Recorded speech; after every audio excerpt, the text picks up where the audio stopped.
Hi there. Thank you for tuning in to 60 Minutes. We're here with a very special guest who has caused a lot of commotion for various Americans, but has also captivated the lives of his voters, Donald Trump. Let's switch it over to Kevin Rivera. So Donald, the presidential race has been quite the attraction around the world. So, what has been your favorite moment since running for president back in June of 2015? My favorite moment has been the debates and defeating Hillary.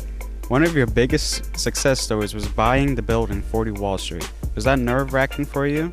Did you have any doubts that would be worth over $500 million and your total investment was $36 million? Great question. That was one of my favorite projects and investments I have made my whole career.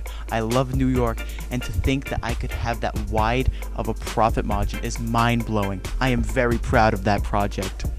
I read that you bought the former Commodore Hotel in 1974 and reconstructed it into the Grand Hyatt Hotel, which has been a huge success since it opened in 1980.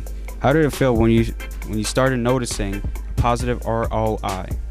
You know, that was a very hard project that I worked on, and I'm just glad it became successful. I budgeted my money right, like America should be doing right now, and to answer your question, it felt incredible to know that my hard work was paying off, and let me tell you, that hotel still produces great profit for me daily. Your famous building, the Trump Tower, has sparked real estate interest from around the world, especially the 19-year-old Stephen Rigoda who climbed it. What did you think when you heard about that?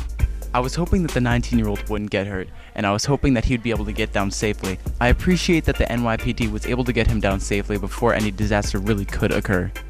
Do you believe the things that you're tweeting out would be considered inappropriate for a presidential candidate? It's funny that you ask that. I feel that we need a president who isn't afraid to express their opinion and can stick up for themselves. I'm sure you heard this plenty of times, but how do you expect Mexico to pay up the wall? I will make sure that Mexico pays for the wall. If they refuse, we will stop trading with them. How has The Apprentice affected your life?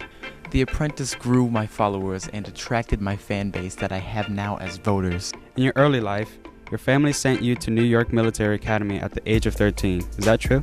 My family had sent me to a New York Military Academy to channel my energy in a positive way. This helped me socially and academically in my life, and I became the star athlete and the student leader in the academy. Do you think that with your background in business, you could be able to help America? I know how to get America out of debt. We have a wonderful system, and if I become president, America will soon be great again. What do you mean when you say that we need to figure out the Muslim problem? We are letting in various people who are bringing in weapons, crime, drugs, and problems to this great country. We need to reconstruct our immigration policy. I'm not just picking on the Muslims. I'm talking about anyone who comes into our country illegally. What's next if you lose the election? I am planning to win this election and become the next president of the United States. I really haven't thought about that. If I lose, I don't know what I'm going to do. I will more than likely be going back to being a businessman. Thank you all for watching this episode of 60 Minutes. I'm Tommy Schaefer. Lights out, America.